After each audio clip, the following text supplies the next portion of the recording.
Bonjour à tous et à toutes, je suis ravie de vous retrouver aujourd'hui en vidéo. Je viens donc aujourd'hui pour vous présenter mes premières lectures pour le mois de septembre.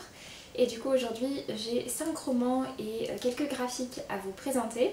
On va commencer sans plus tarder, je vous afficherai pas mal des couvertures parce que j'ai lu pas mal de livres audio. Tout d'abord j'ai lu À l'ombre des choses par Édouard Anatole Nicolo. C'est un roman qui est sorti assez récemment, là je crois pour cette rentrée littéraire ou bien pour celle de janvier. Et qui est donc sorti chez Audiolib au mois de septembre. On est sur un récit qui est vraiment très très court, même en livre audio il fait quelque chose comme 2 heures d'écoute, 2 heures et demie, c'est vraiment très court. Et dans ce récit-là, du coup, l'auteur en fait nous raconte un peu sa vie. On est sur un récit qui est, on va dire, entre de l'autobiographie et de l'autofiction. C'est pas forcément toujours très clair de savoir qu'est-ce qui a vraiment existé dans ce qu'il nous raconte et qu'est-ce qui relève un peu plus de la fiction qu'il a créée par rapport à son existence à lui. On est donc sur l'histoire du narrateur qui grandit à Angers. Et son père a un mode de vie un peu particulier, du coup il est surtout avec sa mère et puis avec son frère. Et au départ il passe par des foyers, enfin voilà, par pas mal de situations qui sont pas forcément très faciles. Et puis lui il a vraiment un rêve qui est de s'extirper de tout ça, de changer complètement de mode de vie. Et au départ il pense que ça va passer par le foot et puis finalement non. Et donc on va le suivre depuis son adolescence et puis un peu dans son début de vie adulte. C'est un récit qui est très marqué du coup par des rencontres, par des espoirs, par des rêves de changer de vie. On est sur une écriture qui est très brute et qui est très poétique. Notre personnage va finir par arriver à Paris parce qu'il va suivre la trace un peu de son frère. Son frère c'est donc le chanteur, musicien Giorgio, si vous connaissez, et du coup voilà, il va partir à Paris avec lui, et puis en fait à Paris il va un peu devenir le frère de Giorgio et il cherche un peu comment se faire connaître par lui-même. Il va faire donc certaines rencontres qui vont pas mal le marquer, qui vont être quand même assez importantes.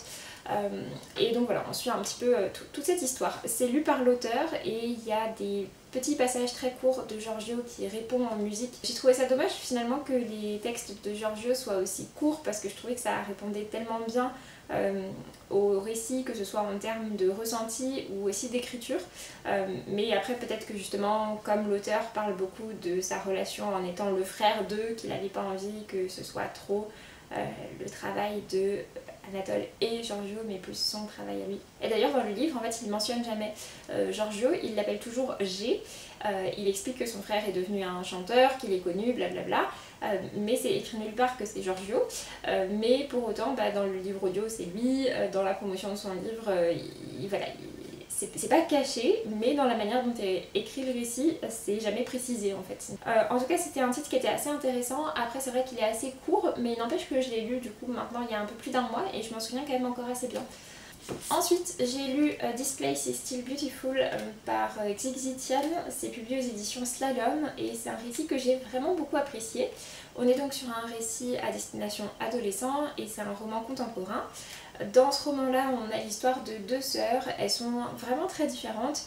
C'est 2 sœurs d'origine chinoise et elles grandissent en fait avec leur mère et seulement avec leur mère. Les deux sont assez différentes l'une de l'autre. La sœur la plus âgée, elle a commencé ses études, elle est partie de la maison, elle est partie faire ses études très loin. Je sais plus si elle est partie à New York ou quelque chose comme ça, mais enfin voilà, elle est vraiment partie très très loin de là. Et sa grande sœur est très typée asiatique, alors que la plus jeune des deux fait beaucoup moins asiatique et beaucoup moins typée, et elle est encore au lycée. Et en fait ce qui va se passer c'est qu'au début de l'été, alors qu'Anali commence à travailler, donc la plus jeune, elle fait un job d'été etc, elle prévoit de passer son été un peu classique, elle commence à se rapprocher de Tom qui est son crush depuis toujours au lycée, puis ça se passe bien entre eux, sauf qu'il va y avoir une insulte raciste qui va être taguée en gros sur la façade de leur maison. Ça va beaucoup frapper Anali et parce qu'elle vit dans un monde dans lequel elle pense un peu que tout est bien intégré, qu'il n'y a pas de racisme, enfin en tout cas elle en vit pas spécialement souvent. Et du coup elle se rend pas forcément compte que sa mère en subit beaucoup plus. Sa mère elle a un accent assez important, que sa sœur qui est plus typée déjà peut en subir également. Et donc le fait qu'il y ait cette insulte raciste, ça va faire revenir justement la grande sœur, qui en plus de ça est étudiante en droit, et qui est bien décidée à ne pas se laisser faire et à prendre la parole par rapport à ça, à en parler, à trouver qui sont les coupables, etc. Alors qu'Annalie, elle a un peu plus envie que tout ça s'enterre et qu'elle puisse vivre sa vie un peu tranquille. Donc on est vraiment sur deux adolescentes, deux jeunes femmes qui ont des points de vue très très différents par rapport à ça, qui vivent pas du tout les choses de la même manière. Et c'était vraiment intéressant de voir du coup comment au fil d'un été, de découvrir à quel point elles sont différentes, mais aussi qu'est-ce qui va les rapprocher au fur et à mesure de l'été. C'est un récit qui parle beaucoup forcément du coup de racisme, de famille, des attentes familiales qu'il peut y avoir, également d'amitié et puis beaucoup aussi des premiers amours, que ce soit pour l'une ou pour l'autre des sœurs, avec des relations très différentes. Mais en tout cas voilà, ça parle de pas mal de choses qui sont intéressantes, également un peu de choix de vie, de déception, etc. C'est un récit que j'ai trouvé intéressant dans le sens où il fait vraiment réfléchir. Il y a des choses qui sont parfois difficiles, mais je trouve que pour autant ça bascule jamais dans quelque chose d'un peu dramatique pour rien. Je trouve que c'est vraiment bien dosé et bien écrit, et voilà, du coup j'avais trouvé ça vraiment bien fait. C'est un récit que je vous recommande, il est sorti je crois au mois d'août, donc voilà, un chouette titre, et je serais curieuse de découvrir d'autres récits de l'autrice du coup.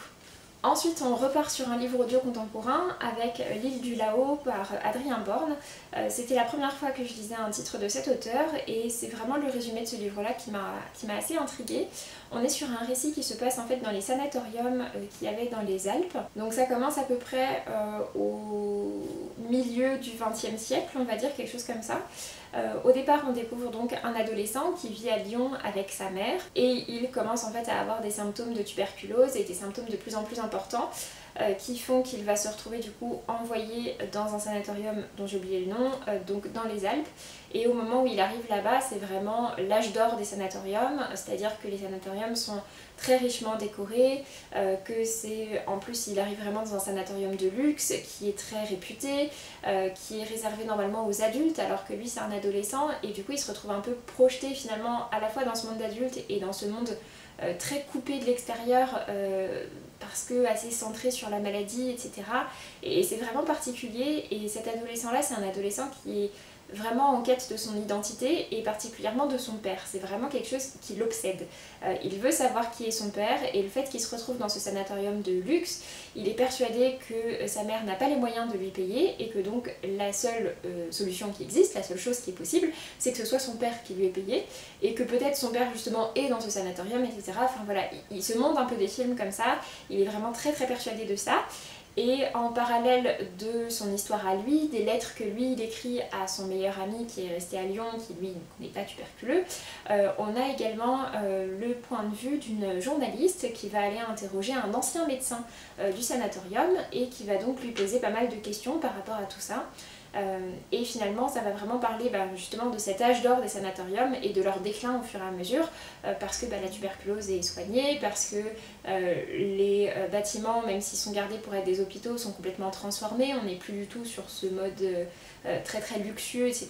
Ça en fait des bâtiments beaucoup plus aseptisés, des bâtiments médicaux un peu plus classiques, on va dire. C'est un récit qui est intéressant, il y a plusieurs narrations qui se croisent, et aussi à travers les époques, et c'est très bien documenté, le récit est bien construit. Et on a du coup vraiment cet adolescent avec tous ses doutes, tous ses questionnements, petit à petit forcément par rapport à son état de santé, il va aussi se poser beaucoup de questions par rapport à la mort, par rapport à ce qu'il a vécu et ce qu'il n'a pas vécu. Enfin voilà, vraiment pas mal de choses qui le questionnent, et c'est un récit que j'ai trouvé assez intéressant, c'est plutôt prenant. Ici aussi on est sur un récit qui est assez court, il doit faire 5 ou 6 heures d'écoute, quelque chose comme ça, donc ça doit correspondre à peut-être 250 pages. En tout cas j'ai trouvé ça assez intéressant, et la version audio était bien faite. Je crois pas que c'était lu par l'auteur, mais j'ai un petit doute. En tout cas voilà, c'était bien lu, et c'était intéressant si c'est un domaine qui vous interpelle. Ensuite, on rechange à nouveau avec Le Chant des Voiles par Tiffs. C'est donc un récit que j'ai pour ma part dans cette édition collector. Je précise, c'est une édition collector qui était disponible sur Ulule et qui est maintenant épuisée. Il reste quelques rares exemplaires que Tiffs vend en salon et qui s'arrachent à coups de tickets, etc. Enfin, c'est assez compliqué. Pour ma part, je l'avais pris en précommande Ulule, et à ce moment-là, les stocks étaient illimités puisque ça a été produit en fonction de ça. Et donc on est sur une très chouette édition avec un joli jaspage, etc. Mais c'est un récit qui existe également sous une version plus classique en roman broché qui est sorti aux éditions Plume Blanche et qui, je sais, est également disponible en version audio si ça vous intéresse. Donc voilà, il n'existe pas que sous ce format-là qui est introuvable, vous pouvez découvrir quand même cette histoire. C'est un récit qui m'a pas mal intriguée parce qu'en fait c'est le premier roman de Tiffs. Je l'ai lu pour ma part avec son roman Elvira que j'avais plutôt bien apprécié et j'étais curieuse de découvrir un autre de ses univers. En l'occurrence ici on est sur un récit de piraterie. Le récit n'est pas forcément daté je crois, mais on comprend voilà, que ça se passe vraiment à l'âge d'or de la piraterie, des grandes expéditions maritimes et ce genre de choses.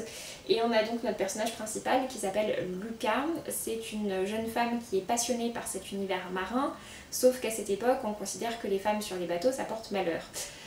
Donc elle a beaucoup de mal à se faire engager. Elle, ce qu'elle rêve vraiment de devenir, c'est d'entrer en fait dans l'école marine militaire. Et donc pour ça, elle doit avant avoir fait ses preuves en fait sur un navire et avoir une lettre de recommandation d'un capitaine. Elle va finir par réussir à se faire engager à bord d'un bateau et partir voilà, naviguer avec ce bateau. Sur ce bateau, elle va faire la rencontre de Axel, qui est un homme qui est chargé des cuisines. Et comme Lucas n'a pas d'expérience maritime, elle est un peu envoyée pour faire tous les trucs que personne ne veut faire, et notamment éplucher les patates, et faire à manger de manière générale, mais beaucoup éplucher les patates, donc en cuisine avec Axel. Et Axel, c'est vraiment un personnage qui est assez détestable. C'est le personnage qui est fait pour être détesté et apprécié en même temps, mais pour ma part je l'ai juste pas aimé, voilà. Et donc on a un rapprochement qui va se faire entre deux, avec une romance un peu sur le mode Grumpy Sunshine si on veut, avec un personnage masculin qui est très assez renfermé sur lui-même, assez acerbe dans ses remarques, et Lucas qui elle est assez naïve, assez fonceuse, voire très fonceuse, et parfois elle réfléchit pas trop avant d'agir. Et puis elle a quand même aussi un fort caractère. Et donc voilà, du coup on voit le rapprochement entre ces deux personnages. Je dois avouer que la partie romance c'est pas ce que j'ai préféré parce que j'aimais pas le personnage d'Axel, et le personnage de Lucas peut être aussi assez agaçant. Après on voit bien que c'est des personnages qui sont faits pour être, voilà, qui sont faits pour être agaçants. C'est juste que moi c'est pas forcément le type de personnage que j'apprécie. Au fur et à mesure du récit, on découvre également d'autres personnages que j'ai davantage appréciés. Et puis surtout, c'est un récit qui comporte pas mal de retournements de situation, et notamment un gros retournement de situation que j'avais pas du tout vu venir. Alors je sais pas si c'est moi qui avais pas du tout cramé les indices, ou si c'est juste que Tiffs a très bien joué son truc. Mais en tout cas voilà, c'est un récit qui fait à peu près 500 pages, je crois, quelque chose comme ça. Et il y a un gros retournement de situation à peu près autour de 200 pages. À partir de là, le récit bascule vraiment sur quelque chose de complètement différent. Et il y a de nouveau encore d'autres plot twists à l'intérieur du récit, et ça j'ai trouvé ça vraiment bien, et c'est aussi ce qui fait que le récit m'a complètement embarquée. J'ai mis un petit peu de temps à lire le tout début, mais c'est vrai qu'à partir justement de ce premier gros retournement de situation, j'étais complètement embarquée dedans. Donc c'est un récit auquel j'ai trouvé des défauts, comme je vous dis, notamment par rapport aux personnages, mais je dois dire que par contre c'est un récit qui m'a vraiment complètement embarquée. J'étais complètement prise dans l'histoire et je l'ai lu assez rapidement, donc ça a quand même plutôt bien fonctionné avec moi. Donc voilà, c'était pas parfait, ça joue beaucoup avec le lecteur, mais en tout cas moi ça m'a embarqué. Et malgré ces personnages trop stéréotypés, j'ai été convaincue par l'histoire générale du récit, celle qu'il y a en plus de la romance, puisque voilà, c'est un peu les deux choses principales. Il y a à la fois le côté aventure et le côté romance, et pour ma part le côté aventure m'a plutôt convaincue. Pour terminer, côté roman, je vais vous parler de Jacaranda par Gaël Faye, et autant vous prévenir tout de suite, c'est un énorme coup de cœur, et c'est pour l'instant je pense ma meilleure lecture de l'année. C'est vraiment un récit que j'ai beaucoup aimé, qui m'a énormément touchée. Je vais essayer de vous en parler du mieux possible. Gaël Faye, si vous ne le connaissez pas encore, c'est celui qui avait écrit le roman qui s'appelle Petit Pays, qui avait remporté notamment le prix Goncourt des lycéens, mais également plein d'autres prix littéraires. Et c'est un récit que j'avais beaucoup apprécié, qui a également eu un film. Et puis Gaël Faye est également chanteur, et il a sorti plusieurs albums, et j'aime aussi beaucoup sa musique, j'aime beaucoup ses textes, enfin voilà, j'aime beaucoup ses textes, que ce soit en roman ou en chanson. Et donc forcément j'avais hâte de découvrir Jacaranda, c'était une des sorties de fin d'année qui m'intriguait le plus, et ça a complètement été à la hauteur. Je l'ai découvert en version audio, et c'est lu par Gaël Faye, qui du coup lit et incarne parfaitement bien son récit, d'autant plus que voilà, il a cette casquette de chanteur. Donc sur ce récit là, Jacaranda, du coup c'est l'histoire d'un enfant au départ qui s'appelle Milan. C'est un enfant métis, il a grandi en France, d'une mère qui est rwandaise et d'un père qui est français. Ça parle beaucoup justement de cette double identité, de cette question d'être métis, et Et il grandit voilà, avec tout ça, il se passe pas mal de choses dans son enfance et le Rwanda c'est vraiment quelque chose dont on ne parle pas dans son enfance. On en parle très très vaguement parce que parfois voilà, à la télé il y a des choses, notamment en 1994 quand le génocide arrive au Rwanda. À ce moment-là, Milan et sa famille sont déjà en France, il ne vit pas le génocide sur place et il est assez intrigué de voir que justement malgré le génocide, malgré le fait qu'on en parle, sa mère refuse toujours autant de parler du Rwanda. Elle fait un complet blocage par rapport à ça et elle ne dit jamais rien, elle ne parle jamais de sa famille, elle dit qu'elle a plus de famille au Rwanda, etc. Enfin vraiment voilà, c'est un complet silence de ce côté-là. Sauf qu'il y a un enfant qui va arriver, qui s'appelle Claude, qui vient du Rwanda et qui arrive parce qu'il a survécu justement au génocide et qu'il a été notamment blessé, mais surtout complètement traumatisé en fait par tout ce qu'il a vécu. Il va arriver en France et il va être présenté à Milan comme étant quelqu'un de sa famille et on lui explique que il va rester là. Et puis finalement il va se passer pas mal d'autres choses, mais en tout cas cet enfant qui arrive dans la vie de Milan, ça va forcément l'amener à se poser des questions par rapport justement à sa famille au Rwanda, parce que sa mère avait dit qu'il n'y avait plus personne et qu'il y a quand même cet enfant qui a ressurgi dont on ne sait pas trop d'où. Donc voilà, du coup on suit un petit peu toute cette histoire, on voit Milan grandir au fur et à mesure des années. Et puis il va finir par aller au Rwanda une première fois quand il est adolescent avec sa mère. Il va découvrir complètement ce pays, il va rencontrer des personnes là-bas. Et suite à ça, ça va pas mal le marquer et il va décider de retourner au Rwanda ensuite quand il est plus âgé, quand il est adulte. Et à partir de là, il va vraiment beaucoup s'interroger sur ce pays et sur ce qu'il est devenu suite au génocide. Les survivants allaient devoir vivre aux côtés des bourreaux.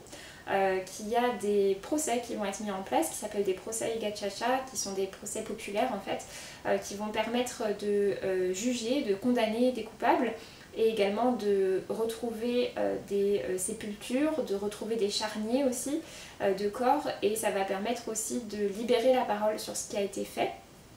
C'est un récit qui est vraiment très difficile du coup par certains passages, puisque Milan va assister à un certain de ces procès Gacaca et donc va écouter le récit de certaines personnes qui ont vécu ce génocide et qui étaient là pendant des massacres, et du coup voilà, c'est vraiment très très fort comme récit de ce côté-là, mais c'est aussi un récit qui est très lumineux, et justement dans ce côté de reconstruction du pays, c'était vraiment très impressionnant. Et du coup de ce côté-là, je pense que Gaël Faye a vraiment fait très bien honneur à ses origines et à son pays, puisque du coup Gaël Faye lui-même est métis franco-rwandais. Milan, c'est pas lui, mais c'est quelque part inspiré de lui, parce que c'est un personnage qui est de la même génération, et ça parle vraiment de tous ces personnages différents, de comment chaque personne va vivre très différemment ce post-génocide, de ceux qui vont vouloir en parler, témoigner, etc. Et de ceux qui au contraire, comme la mère de Milan, décident de complètement passer sous silence et de faire un peu comme si ça n'existait pas. Voilà, c'était vraiment très intéressant comme récit, c'est très bien écrit, c'est très bien lu, il y a des passages qui sont très beaux et d'autres passages qui sont vraiment assez horribles. Voilà, j'ai beaucoup aimé, c'est un récit que je vous recommande très chaudement, et n'hésitez pas à tenter la version audio parce que moi pour ma part j'ai vraiment adoré. Donc voilà, comme d'habitude, le fait de parler de livres comme ça qui m'ont beaucoup touchée et qui étaient à ce point aussi forts, aussi marquants, ça me remue toujours un peu, donc c'est pas forcément facile de vous parler d'autres lectures après ça. Mais voilà, du coup on va essayer de rebrancher les neurones. Pour vous parler de lecture graphique, je vais passer assez rapidement dessus parce que c'était surtout beaucoup de suites de séries. Tout d'abord j'ai lu donc le tome 2 de Ophélia et les Abysses, qui s'appelle je crois Ophélia et le Kraken. C'est un récit en bande dessinée sur un format assez long qui fait une centaine de pages à chaque fois. Il y a de très beaux dessins à l'intérieur avec de très belles couleurs. C'est un titre qui est assez peu bavard, il y a peu de texte, parfois il n'y en a pas du tout sur plusieurs planches. C'est un récit qui parle beaucoup d'écologie, de créatures marines, d'amitié intergénérationnelle, etc. C'est un récit qui se passe en Norvège et dans lequel on a une jeune fille qui va arriver à un nouvel endroit. Je trouve que c'est la partie qui n'est pas assez creusée, où on aimerait en savoir plus. Enfin bref, en tout cas elle arrive dans une nouvelle ville au bord de la mer. Elle fait la rencontre d'un vieil homme qui est pêcheur, qui lui aussi est fasciné par toutes ces créatures mythiques, marines, etc. Et ils vont ensemble découvrir qu'il y a des choses à côté de chez eux, et notamment donc des kraken. C'est un récit qui est vraiment très chouette, très axé voilà, sur l'écologie, etc. C'est une très chouette suite, et je serais curieuse de découvrir la suite, parce que ça appelle de nouveau à une suite. Le premier pouvait se lire en tant que tel, mais voilà, c'est vrai que ça appelle quand même à une suite. Ensuite, j'ai lu le tome 3 et le tome 4 du manga Dinosaur Sanctuary. C'est un manga que je trouve très chouette. C'est un manga avec de très très beaux dessins de dinosaures, et le reste autour est peut-être un petit peu plus classique, mais je trouve que que le trait de dessin du reste est de plus en plus beau aussi au fur et à mesure de la série. Dans cette série-là, du coup, on suit l'histoire de Suzume, qui est une jeune soigneuse animalière qui va commencer à travailler pour un parc un peu particulier, puisque le postulat de départ de ce manga, c'est que on a réussi à faire revivre des dinosaures à partir de fossiles, et du coup il y a des parcs animaliers thématiques autour des dinosaures, dans lesquels eh bien, on a donc des dinosaures et des personnes qui viennent les voir, qui se rapprochent pas mal du concept de Deep Sea Aquarium Magmel, qui est un récit que j'aime beaucoup, qui parle des créatures des abysses, avec pareil un côté un peu fantastique dans la manière dont est construit le truc, et puis à l'intérieur un récit plutôt tranche de vie, et on est un peu sur la même chose avec Dinosaur Sanctuary. J'aime vraiment bien, comme pour Deep Sea Aquarium Magmel, c'est très documenté, donc là en l'occurrence sur les dinosaures, avec vraiment des chercheurs, des paléontologues, pages dans le récit dans lesquelles ils expliquent voilà, toutes les recherches, etc. qui sont faites, et encore des recherches très récentes sur les dinosaures, et c'est des passages qui sont parfois même assez pointus en termes scientifiques, et donc à côté de ça on a ce petit récit tranche de vie avec cette soigneuse qui découvre les différentes espèces, qui apprend différentes anecdotes dessus. Il y a un dinosaure qui s'enfuit, il faut aller le récupérer, enfin voilà, des choses voilà, assez classiques de vie de parc animalier, mais donc avec des dinosaures. Donc voilà, c'était franchement sympa, j'aime bien cette série, je trouve ça assez chouette. Je sais pas combien de tomes sont prévus, je sais pas où en sont les publications japonaises. Ensuite, j'ai aussi lu le tome 9 des Enfants de la Résistance. C'est une série que j'aime toujours énormément. Contrairement au tome 8 qui était centré sur les journaux pendant la Résistance, là pour ce tome 9 on est vraiment au cœur du réseau de résistance qui a donc été monté par 3 enfants à la campagne dans la France occupée, et c'est un réseau qui va prendre de plus en plus d'ampleur et qui fait partie vraiment des gros groupes de résistance, etc. Et personne ne sait par qui est dirigé cela, et donc personne ne sait que c'est 3 enfants qui sont à la tête de tout ça. Des enfants qui grandissent de plus en plus, arrivés dans ce tome 9, ils sont plutôt des adolescents, et c'est un tome dans lequel on voit que la libération de la France est de plus en plus proche, que l'arrivée du général de Gaulle est de plus en plus proche, mais du coup les actions de résistance s'intensifient, mais aussi les actions de répression de la milice qui sont de plus en plus violentes et de plus en plus importantes, et donc on voit pas mal de personnes, de résistants qui sont capturés, etc. Donc voilà, ça met quand même une ambiance assez particulière.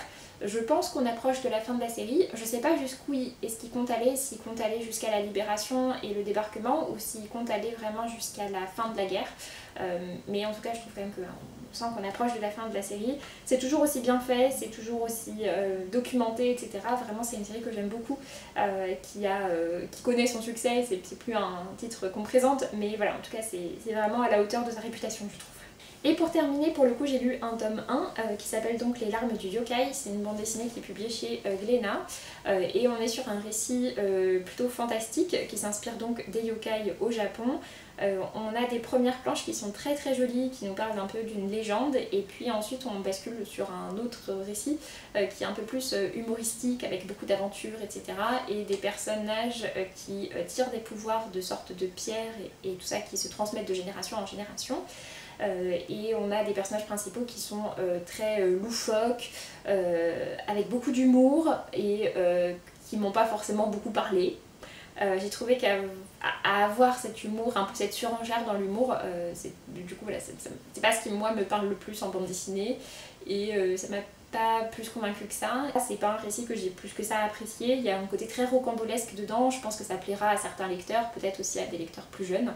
C'est une bande dessinée qui est publiée en jeunesse, mais voilà, en tout cas moi pour ma part ça l'a pas trop fait, et je pense pas que je continuerai la série. J'avais prévu de m'arrêter là, mais en fait j'ai pas envie de terminer avec une lecture un peu bof, surtout que c'est la seule de tout ce point lecture, donc je vais vous parler du manga que j'ai lu juste après, et il s'agit du tome 2 de L'amour est au menu. C'est un petit récit très mignon. On est sur un Yuri, donc une romance entre deux femmes, et on est du coup sur deux voisines qui vont se rencontrer et apprendre à se connaître, à partager du temps ensemble, etc. autour de la nourriture. Dans le premier tome, elles se rencontrent et puis petit à petit il y a un rapprochement, mais on est vraiment sur un rapprochement qui est, qui est assez lent, hein. Et c'est un récit qui est vraiment tout doux, tout mignon, il n'y a aucun drame à l'intérieur, il n'y a pas de quiproquo, il n'y a pas de machin, etc. On est vraiment juste sur un récit doux et mignon avec des plats qui font envie, et je trouve ça vraiment très mignon comme série, donc je suis très curieuse de voir la suite, je la continuerai avec grand plaisir. C'est une romance, donc voilà, on sait comment ça va se finir, mais voilà, je trouve que c'est intéressant. Il y a des thèmes qui sont intéressants, qui sont proposés également, par rapport notamment aux attentes familiales, aux attentes de la société, etc. Et je trouve ça vraiment très chou. Donc voilà, sur ce, j'espère que ça vous aura plu, j'espère que cette vidéo vous aura intéressé, que ça vous aura donné envie de découvrir peut-être certains de ces titres. J'espère vous avoir donné envie de découvrir Jacaranda, même si effectivement comme c'est un récit qui est assez difficile, je peux comprendre que certaines personnes n'aient pas forcément envie de le découvrir ou pas forcément maintenant, etc. parce que voilà, c'est des thématiques qui sont pas faciles. Mais vraiment c'est un très très beau récit, j'espère sinon que je vous aurais donné envie de découvrir peut-être certains autres des récits dont je vous ai parlé. Et puis donc pour ma part je vous laisse et je vous dis à très bientôt pour une prochaine vidéo. Salut!